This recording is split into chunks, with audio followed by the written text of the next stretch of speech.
అమ్మాయి పేరు సనా అని నాకు తర్వాత తెలిసింది. అమ్మాయి అప్పుడు 8th క్లాస్ చదువుతూ ఉండింది. ఆమె ఏం చెప్పిందంటే మీటింగ్లో, నాకు హిందీ తప్ప ఏమీ రాదు, కానీ ఈ సిఎల్సిలో చేరిన తర్వాత నేను తెలుగు చాలా ధారాళంగా చదవడం మాట్లాడడం నేర్చుకున్నాను అని. ప్రూఫ్ ఏమిటంటే ఆమె మాట్లాడడమే. ఆమె చాలా ధారాళంగా చాలా చక్కగా మాట్లాడింది అనమాట. అది నాకు చాలా ఆశ్చర్యం అనిపించింది. అది ఎప్పుడు 2022లో జరిగింది. ఇది 2024 డిసెంబర్లో నేను బుక్ ఫెస్టివల్లో ఉంటే అమ్మాయి వెనక్కి నుంచి నన్ను గుర్తుపట్టింది. నాకు చాలా చాలా సంతోషం. ఎందుకంటే నేను పనిచేసిన జిల్లాల్లో కానీ పనిచేసిన చోట్ల కానీ ఎంతమంది నన్ను గుర్తుపడతారో నేను చెప్పలేను. నేను కొన్ని లక్షల మంది విద్యార్థులతో కలిసి పనిచేశాను, కానీ ఇట్లా ఒక సాయంకాలం కలిసి మాట్లాడినంత మాత్రాన ఏమైనా కంగ్రాచులేషన్స్, నువ్వు నా ఏమంటారు ఇంకా నువ్వు నీ చిత్తరువు నా హృదయంలో నిలబడిపోయింది అప్పటి నుంచి. అది నాకు ఒక పాఠశాల. నాకు చాలా వేగ్గా నేను, ఎందుకంటే ఎక్కువ వాళ్ళు ఏం అడగలేదు, కానీ ఏం చెప్పానంటే వచ్చి ఒకసారి వచ్చి మీ స్కూల్ చూస్తాను అని చెప్పాను. నాకు అప్పటి నుంచి రావడానికి పక్కనే ఉన్నప్పటికీ చాలాసార్లు నేను షాద్ నగర్ నుంచి కర్నూలు వెళ్ళినప్పటికీ కూడా నాకు అంటే మనసు కొంచెంసేపు గడుపుదాం అక్కడ, ఇది కాదు కదా వాయిదా వేస్తూ వచ్చాను. అందుకని ఈసారి ఈ ప్రోగ్రాం ఉంది రమ్మనగానే, అసలు ముందు ప్రోగ్రాం సరే చాలా విలువైన కార్యక్రమం, పిల్లలు ఏంటి అక్కడ జరుగుతుందో చూద్దామని చెప్పి నేను వచ్చాను. నాతో పాటు చంద్రపాల్ గారు కూడా వచ్చారు. మేము ఒక గంట సేపు పిల్లలతో కూర్చొని మాట్లాడాం. నాకు చాలా చాలా సంతోషం అనిపించింది. ఎందుకంటే ఇప్పుడు భారత ప్రభుత్వం FLN అంటారు, ఫౌండేషన్ లిటరసీ న్యూమరసీ. గుర్తుపెట్టుకోండి, అంటే పునాది. పిల్లలు చిన్నప్పుడు అంటే మీకు సంగతి చెప్పాలి. గవర్నమెంట్ స్కూళ్ళల్లో పిల్లలు 5వ ఏట 5 ఏళ్ళు నిండిన తర్వాత 5+ అంటాం, 5 ఏళ్ళు నిండాక 1వ తరగతిలో చేరతారు. అప్పటిదాకా వాళ్ళకి స్కూల్ అంటే తెలియదు, పుస్తకం అంటే తెలియదు, అక్షరాలు తెలియవు. అదే కొద్దిగా మధ్యతరగతి కుటుంబాలు ఇంకా కలిగిన కుటుంబాల్లో పిల్లలు 2.5 ఏళ్ళు 3 ఏళ్ల కల్లా స్కూల్కి వెళ్తారు. మీకు తెలుసు, దాన్ని 3 క్లాసులు చదువుతారు వాళ్ళు. నర్సరీ అని, లోయర్ కిండర్ గార్టెన్ అని, హయ్యర్ కిండర్ గార్టెన్ అని, LKG UKG అప్పర్ కిండర్ గార్టెన్ అని 3 చదువుతారు. ఇప్పుడు భాషలో చెప్పాలంటే nursery, pre primary 1, pre primary 2. ఇది కొద్దిగా కలిగిన కుటుంబాలు ఇప్పుడు మిడిల్ క్లాస్ కూడా పంపిస్తున్నారు. వాళ్ళు 1వ తరగతిలో చేరేటప్పటికీ 1వ తరగతి పిల్లలకి వచ్చి ఉండాలో అవన్నీ కూడా వాళ్ళకి వచ్చేసి ఉంటాయి. ఇప్పుడు ఆ పిల్లలు అంటే ఏంటి, మీరు పరుగు పందాన్ని ఊహించుకోండి. పరుగు పందెం అంటే అందరూ సమానంగా ఒక్కసారి పరిగెత్తడం మొదలు పెట్టాలి కదా. అప్పుడు ఎవరు ముందుకి టార్గెట్ చేరతారో వాళ్ళు గెలిచినట్టు కదా. కానీ మన విద్యా వ్యవస్థలో ఒక విచిత్రమైన పరుగు పందెం నడుస్తుంటుంది. ఈ పరుగు పందెంలో అందరూ ఒకసారి పరిగెత్తాలి, కానీ కొద్దిగా ఆర్థికంగా బాగున్న కుటుంబాల పిల్లలు ముందే 2.5 ఏళ్ళు ముందే ఉంటారన్నమాట. కాబట్టి ఈ పరుగు పందెంలో ఎప్పటికీ పేద కుటుంబాల పిల్లలు, సామాజికంగా వెనుకబడ్డ కుటుంబాల పిల్లలు, గ్రామీణుల పిల్లలు, దళితుల పిల్లలు, గిరిజనుల పిల్లలు, ముస్లిం మైనార్టీల పిల్లలు, ఆడపిల్లలు, వీళ్ళు ఎప్పటికీ పరుగు పందెంలో నెగ్గడం కష్టం. అంటే మీరు ఆలోచించండి, ఒకళ్ళు మీకన్నా కిలోమీటర్ ముందు ఉన్నారనుకోండి, పరుగు పందెంలో విజిల్ వేయగానే మీరు వాళ్ళతో పరిగెత్తాలంటే ఏం చేయాలి? ముందు మీరు ఈ కిలోమీటర్ దూరం దాటాలి, తర్వాత వాళ్ళకన్నా ఈ కిలోమీటర్ దూరం దాటేటప్పటికి మీరు వెళ్ళిపోతారు. ఆ తర్వాత వాళ్ళతో పరిగెత్తాలి, కానీ వాళ్ళు అక్కడే మొదలు పెడతారు కదా. కాబట్టి ఆ పరుగు ఎప్పటికీ వాళ్ళే ముందుకు నెక్కుతూ ఉంటారు. అందుకని మన సమాజంలో మంచి ఉద్యోగాలు వచ్చినా, ఓ డాక్టర్లైనా, ఇంజనీర్లైనా, కలెక్టర్లైనా, అమెరికా వెళ్ళినా, ఇంగ్లాండ్ వెళ్ళినా ఎవరు వెళ్తారు? 99% కలిగిన కుటుంబాల, ఆర్థికంగా బాగా ఉన్న కుటుంబాల పిల్లలే వెళ్తారు. అంటే బీద కుటుంబాల పిల్లలు వెళతారు. 1-2 కేసులు చూపించవచ్చు, కానీ అది వాస్తవం కాదు. అది ఎన్ని చోట్ల జరిగే విషయం కాదు. ఆ గ్యాప్ని మనం అధిగమించాలంటే ఏం చేయాలి? పిల్లవాడు 1వ క్లాసులో చేరేటప్పటికే ఎలా అయితే కలిగిన కుటుంబాల పిల్లలు, మధ్యతరగతి, ఉన్నత తరగతి పిల్లలు ఏవైతే సామర్థ్యాలు సంపాదించుకుని 1వ క్లాసులో చేరుతున్నారో, మన పిల్లలు కూడా 1వ క్లాసులోకి వెళ్ళేటప్పటికీ ఆ సామర్థ్యాలతో మన పిల్లలు వెళ్ళాలంటే ఎలా వెళ్ళాలంటే మన దేశంలో సమస్య ఏమొచ్చిందంటే, మన దగ్గర పిల్లలు 6 నెలల నుంచి 5 ఏళ్లలో పిల్లల కోసం మన ప్రభుత్వం అంగన్వాడీ పాఠశాల నడుపుతుంది. అంగన్వాడీ కూడా పాఠశాలనే, ప్రీ స్కూల్ అంటాం. కానీ అంగన్వాడీ ఉపాధ్యాయునికి నేను ఒకరోజు ఒక అంగన్వాడీ టీచర్ దగ్గర ఒక యాప్ ఉంటే చూశాను. నేను ఆమె ఒకటే యాప్ నొక్కుతుంది, కంగారు పడిపోతూ ఉంది ఆమె. ఏం మాత్రం టెన్షన్ పడుతున్నావు అని అంటే, పొరపాటు ఒకటి వల్ల నొక్కేసాను సార్, ఇప్పుడు నా రిపోర్ట్ వెళ్ళిపోతుంది సార్. ఏమిటి యాప్ చూపించని అడిగాను. అందులో 24 రకాల రిపోర్ట్లు ఆమె నొక్కాలి ఆ యాప్లో. ఆ 24 రకాల రిపోర్టుల్లో కూడా చదువుకు సంబంధించిన రిపోర్ట్ లేదు. పిల్లలు ఏం చదువుతున్నారు, ఆలు వచ్చాయా, ఏబిసిడీలు వచ్చాయా, 1, 2 అంకెలు వచ్చాయా, లేదు అందులో. కాబట్టి అంగన్వాడీ టీచర్ సామర్థ్యం అంతా, శక్తి అంతా దేనికి ఖర్చు అయిపోతుంది? అన్నం పెట్టడం. పైగా పిల్లలే కాదు కదా, గర్భిణీ స్త్రీలు ఉంటారు, బాలింతలు ఉంటారు, వాళ్ళందరూ ఇది చూడాలి. ఇది కాక అంగన్వాడీ టీచర్ పనే ఉండదయ్యా అని ఏ పని దొరికితే ఆ పని వాళ్ళకి అప్పగిస్తూ ఉంటారు. కాబట్టి సమస్య ఏమైంది? ఈ పిల్లలకి అంగన్వాడీల్లో ఆ చదువు దొరకదు. ఆ పిల్లల్ని కాన్వెంట్కి పంపించే పరిస్థితి మన దగ్గర లేదు. మీకు తెలుసా, హైదరాబాద్లో ఒక పిల్లని కాన్వెంట్కి పంపాలంటే, కాన్వెంట్లో జాయిన్ చేయాలంటే దాదాపుగా ఏడాదికి 10 లక్షల రూపాయలు కనీసం ఫీజు వసూలు చేసే పాఠశాలలు ఉన్నాయి. మరి వాళ్ళు వీళ్ళు కూడా 10వ తరగతి పరీక్ష మాత్రం ఒకటే పరీక్ష రాయాలి.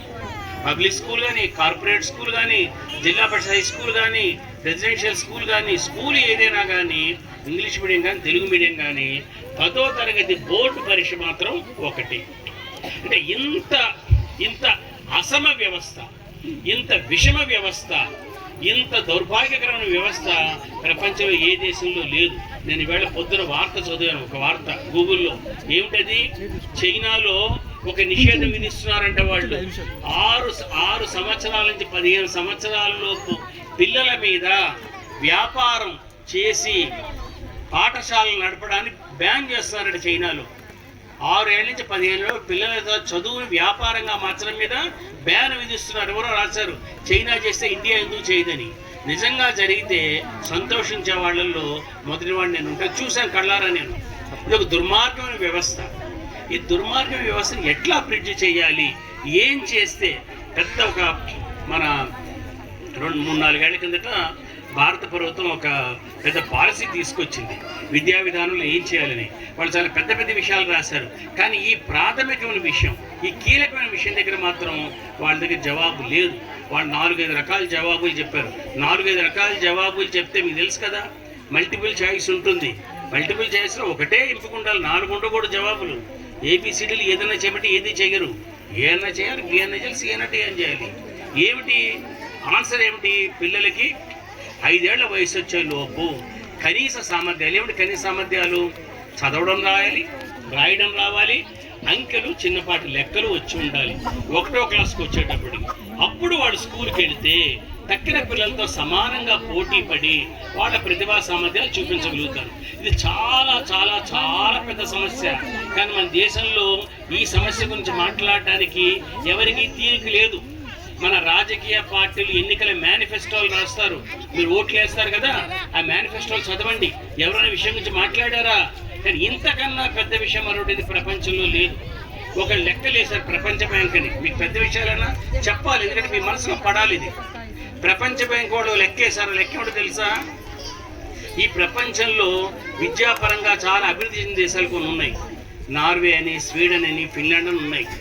ఆ దేశాల్లో 8 సంవత్సరాల వయసు కలిగిన బాలిక ఈరోజు ఆ దేశాల్లో, ఆ అమ్మాయికి ఏదో ఒక సామర్థ్యం ఉందనుకుందాం చదువులో, అదే సామర్థ్యాన్ని మన భారతదేశంలో, బ్రెజిల్, మన దేశాలు కొన్ని పేద దేశాలు ఉన్నాయి.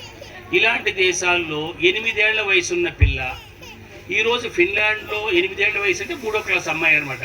సో ఫిన్లాండ్లో 3వ క్లాస్ చదివే అమ్మాయి ఈరోజు ఆ అమ్మాయికి ఉన్న సామర్థ్యాలు మన షాద్ నగర్లో, కర్నూలులో, పాలమూరులో, హైదరాబాద్లో, ఆదిలాబాద్లో ఇలాంటి ప్రాంతాల్లో 3వ క్లాస్ చదువుతున్న అమ్మాయి, ఆ అమ్మాయికి ఉన్న సామర్థ్యాలు ఒకటి కాదు. సహజంగానే ఆ అమ్మాయి సామర్థ్యాలు అమ్మాయికి రావాలంటే ఎంతకాలం పడుతుందో లెక్కేసారి తెలుసా? ప్రపంచ బ్యాంక్ వాళ్ళు ఇచ్చిన లెక్క, ఇది నేను ఇచ్చిన లెక్క కాదు. 275 సంవత్సరాలు పడుతుందంట మన అమ్మాయికి ఆ అమ్మాయి సామర్థ్యాలు రావాలంటే. ఆలోచించండి, మనం 3 శతాబ్దాలు వెనకబడి ఉన్నాం. మనం ఎట్లా దీన్ని ఎలా బ్రిడ్జ్ చేస్తాం? ఈ గ్యాప్ ఎట్లా అధిగమిస్తాం? ఏం చేయాలి? ఇలాంటి ప్రశ్నలు ఉక్కిరి బిక్కిరి చేసే వాతావరణంలో ప్రశ్నలు చూడగలిగాను, అర్థమయ్యాయి. కానీ సమాధానాలు చెప్పలేనటువంటి ఒక పరిస్థితిలో నాలాంటి వాళ్ళు ఉండగా, ఈ అశ్వ లాంటి వాళ్ళు, మన వాళ్ళు చెప్పారే పెద్దవాళ్ళు, చుట్టూ ఉన్నటువంటి చీకటిని తిట్టుకుంటూ కూర్చోవడం కన్నా ప్రయత్నించి చిన్న దీపం వెలిగించినా చాలు అని చెప్పారు కదా, అట్లాంటి దీపం వెలిగిస్తున్నారు. ఈరోజు ఆ పిల్లల తాలూకు వాళ్ళ సామర్థ్యాలు పరిశీలించాం. ఊరికి పిల్లలతో కూర్చుని మాట్లాడామని మీకు అనిపించవచ్చు కాక, కానీ ఉదాహరణకి భాషలో 5 రకాల సామర్థ్యాలు చూడాలని చెప్తారు మాస్టర్ గారు అన్నారు. ఇక్కడ ఏమిటి చూడాలి? మొదట శ్రవణం, తర్వాత భాషణం, తర్వాత పఠనం, తర్వాత లేఖనం, ఉక్త లేఖనం చెప్తా రాయగలడం, 5వది చదివింది అర్థం చేసుకోగలడం. ఈ 5 సామర్థ్యాలు ఆ పిల్లల్లో ఉన్నాయని మేము గ్రహించాము. 1వ క్లాస్ అమ్మాయి ఈరోజు చాలా చక్కగా 1వ క్లాస్ సామర్థ్యం, 1వ క్లాస్ అమ్మాయికి తెలుగులో ఏ సామర్థ్యం ఉండాలి అని లెర్నింగ్ అవుట్కమ్ అంటారు దీన్ని ఇంగ్లీష్లో. ఏ సామర్థ్యం అభ్యసన సామర్థ్యం అంటారు. ఏ అభ్యసన సామర్థ్యం ఉండాలి అని పండితులు చెప్పారో ఆ అభ్యసన సామర్థ్యాలు అమ్మాయి చూపించింది. అందుకంటే ఏం కావాలి? నేనైతే స్కూల్ ఇన్స్పెక్టర్ అయ్యి ఉంటే మీ అశ్వా సెంటర్కి 100 మార్కులు వేసేసాను అనుకోండి. నేను ఇక్కడ తల్లిదండ్రులు ఉన్నారు, నేను మీకు చెప్పదలుచుకుంది ఏమంటే మీరు చాలా చాలా చాలా అదృష్టవంతులని చెప్పదలుచుకున్నాను. ఆ మాట చెప్పడానికి వచ్చాను ఇక్కడికి. నేను ఎంత అదృష్టవంతులంటే మీకు అయాచితంగా దొరికింది అవకాశం. నేను గిరిజన ప్రాంతాల్లో పనిచేసిన వాడిని. ఒకవేళ శ్రీనివాస్ గారు ఇదేం స్టార్ట్ చేయకముందు నా దగ్గరికి వచ్చి ఉంటే, ఓ చెంచు ఏరియాలో బాబు ఇక్కడే పాలమూరులో చెంచు వాళ్ళు ఉన్నారు, మననూరు దాటితే ఎక్కడన్నా చెంచుగుడ్డులో పెట్టకూడదా అని అడుగుండేవాడిని నేను. లేదా కనీసం ఒక లంబాడా తాండాలో పెట్టుండొచ్చు కదా అని అడుగుండేవాడిని. మీ అదృష్టం కొద్దీ, మీ భాగ్యం కొద్దీ అయాచితంగా మీరు ఆయన కోరకుండా సరస్వతీదేవి మీకు వరం ఇచ్చినట్లుగా వారు ఇక్కడ ఈ సెంటర్ ప్రారంభించారు. ఇది మీ భాగ్యం, మీ అదృష్టం. మీరు కాపాడుకోండి దీన్ని. నేను ఇందాక కూడా అంతే చెప్తూ వచ్చాను. ఈ ప్రైమరీ లెవెల్లో చేస్తున్నది సెకండరీ లెవెల్లో కూడా చేయండి. ఇక్కడ హాస్టల్స్ ఉన్నాయని చెప్పారు, హై స్కూళ్ళు ఉన్నాయని చెప్పారు. మీది ఎలా ఉండాలంటే, ఇప్పుడు ఉత్తర భారతదేశంలో కొన్ని గ్రామాలు ఉంటాయి. ఆ గ్రామాలు ఎలా తెలుసా? సైనికుల గ్రామాలు అన్నమాట. గ్రామం నుంచి సైన్యానికి వెళ్తారు యువకులు. ఆ గ్రామం మొత్తం తమ పిల్లల్ని సైన్యానికి అంకితం చేస్తుంది, దేశాన్ని రక్షించడం కోసం. అట్లాగే మీ షాద్ నగర్ రేపు పొద్దున్న గ్రామం మొత్తం మీ రామనగర్ కాలనీతో మొదలుపెట్టి రేపు షాద్ నగర్ మొత్తం ఎలా ఉండాలంటే మీరు అక్షర సైనికులుగా మారాలి. మిమ్మల్ని ఒక ఉదాహరణగా తీసుకుని, ఒక నమూనాగా తీసుకుని, ఆదర్శంగా తీసుకుని ఒక ఉద్యమంలాగా మారాలి. ఇది మీ పిల్లలు సాధించిన ఈ విషయం చిన్న విషయం కాదు. ఎందుకంటే నా కళ్ళు ఉన్నాయి కదా, 2 కళ్ళు. ఈ 2 కళ్ళతో నేను చాలా చూశాను, ఈ 2 చెవులతో నేను చాలా విన్నాను. కాబట్టి నాకు తెలుస్తుంది అనమాట. నేను ఒక 5-6 ఏళ్ల కిందట విజయవాడ దగ్గర హై స్కూల్ వెళ్ళాను, జిల్లా పరిషత్ హై స్కూల్కి. మేము వెళ్ళినప్పుడు 10వ క్లాసు ఇంగ్లీష్ పాఠం చెప్తున్నారు టీచర్ గారు. మేము క్లాస్ రూమ్లోకి వెళ్ళాం. ఒక అమ్మాయి ముందు వాళ్ళలో కూర్చుంది ఫస్ట్ బెంచీలో. ఆ అమ్మాయిని లేపి, అమ్మ ఏ పాఠం చెప్తున్నారు అంటే ఆమె చూపించింది పాఠం ఏం చెప్తున్నారో. ఆ పాఠం మీద ఆ ఇంగ్లీష్లో రాసి ఉంటుంది కదా, ఆ పాఠం పేరు, ఈ పేరు చదువమ్మా అన్నాం. 10వ క్లాస్ అమ్మాయి. ఆమె చూస్తోంది, తల ఉంచుకునే ఉంది, తల ఎత్తట్లేదు. ఒక 2 నిమిషాలు మాకు అర్థమైంది నేను చదవలేకపోతుందని. నేను అన్నాను, అక్షరాలు చదువన్నాను. అమ్మాయి అన్ని అక్షరాలు గుర్తుపెట్టి చదివింది. కానీ అక్షరాల్ని పదంగా మార్చడం ఆమెకు రాలేదు. అక్షరాల్ని పదంగా మార్చడం తెలియకుండానే ఆమె 10వ క్లాస్కి వచ్చేసింది. 10వ క్లాస్ పాస్ కావడం కూడా కష్టం కాదు మన దేశంలో, చాలా సునాయాసంగా పాస్ అవుతారు. తర్వాత ఇంటర్మీడియట్కి వెళ్ళగానే ఆమె నిస్సందేహంగా ఫెయిల్ అవుతుంది. అంటే ఎన్ని సంవత్సరాలు ఆమె చదువుకోకపోయి ఉండుంటే, ఇంట్లో ఉండుంటే కనీసం తల్లికి సాయం చేస్తుండేది. కానీ ఆ మాట చెప్పడానికి కాదు కదా నేను చదువుకున్నది. దేశం నన్ను చదివించింది, మీ అమ్మాయిని బడికి పంపండి, ఇంట్లో కూర్చోబెట్టి చెప్పడానికి కాదు కదా. కానీ అలాంటి భావన కలగడానికి కలిగేటట్టుగా వ్యవస్థ చేసింది అన్నది నాకు చాలా దుఃఖం కలిగింది. చాలా నేను ఒక వారం రోజుల పాటు ఇవాళ కూడా, నేను ఎప్పుడు మాటిది 2006 ఏళ్ళు అయింది, ఇవాళ కూడా 6 ఏళ్ళుగా కూడా ఇప్పుడు ఎలా అయితే సనా ముఖ చిత్రం నా హృదయంలో అచ్చుపడిందో, ఆ అమ్మాయి ముఖ చిత్రం కూడా నా హృదయంలో అచ్చుపడింది. ఆమె ఎప్పుడు నన్ను వేధిస్తుంది. సడన్గా అర్ధరాత్రి కల్లో అట్లాంటి పిల్లలు గుర్తొస్తారు. ఏంటి ఏమవుతుంది దేశానికి, ఈ పిల్లలు ఏం కావాలి రేపు పొద్దున్న అని. అలాంటి పరిస్థితి నుంచి మీ పిల్లల్ని, మీ గ్రామాన్ని, మీ సమాజాన్ని, ఈ భార్యాభర్తలు, వారితో కలిసి పనిచేస్తున్నటువంటి ఆ ఉపాధ్యాయులు, వారికి తోడుగా నిలబడి శ్రీనివాస్ గారి తల్లి గారు, వీరంతా కూడా మీ గ్రామాన్ని, మీ సమాజాన్ని కాపాడుతున్నారు. చాలా అదృష్టం. కాపాడుకోండి. వారు ఏ సాయం కావాలో సాయం చేయండి. ఇంకా ఇంకా ఇంకా ఇంకా ప్రవర్ధమానంగా ఇంకా వికసించి ఇది నలుగురికి ఆదర్శం కావాలని కోరుకుంటున్నాను. నాలాంటి వాళ్ళకి ఇక్కడికి వస్తే లాభం ఏమిటంటే, మీకు లాభం ఏమిటంటే, నాలాంటి వాడు ఒకసారి చూసిన తర్వాత దేశం అంతా చాటింపేస్తూ ఉంటాడు.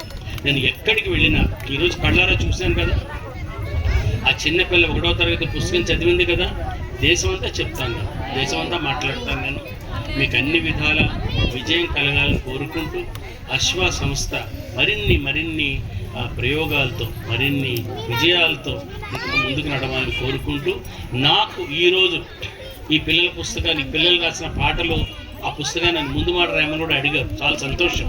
మీరు పాటలు రాయడం చాలా సంతోషం. యథార్థానికి అంతకన్నా గొప్ప ఆనందం నాకు కలిగింది. కాబట్టి అసలు మీరు పుస్తకాలు చదవడమే, ఒక్కొక్క పిల్లని అడిగితే ఏ పుస్తకం, నచ్చిన పుస్తకం గుర్తుపట్టి తీసుకొచ్చి చదవడం మామూలు విషయం కాదు ఇది. అందుకని అపారమైన సంతోషంతో నేను మీకు కనబట్టలేదు కానీ నా వెనక ఒక పెద్ద మూటెడ్ సంతోషం ఉందన్నమాట. ఆ సంతోషాన్ని భుజాన్ని వేసుకొని తిరిగి వెళ్తున్నాను. I wish you all the best.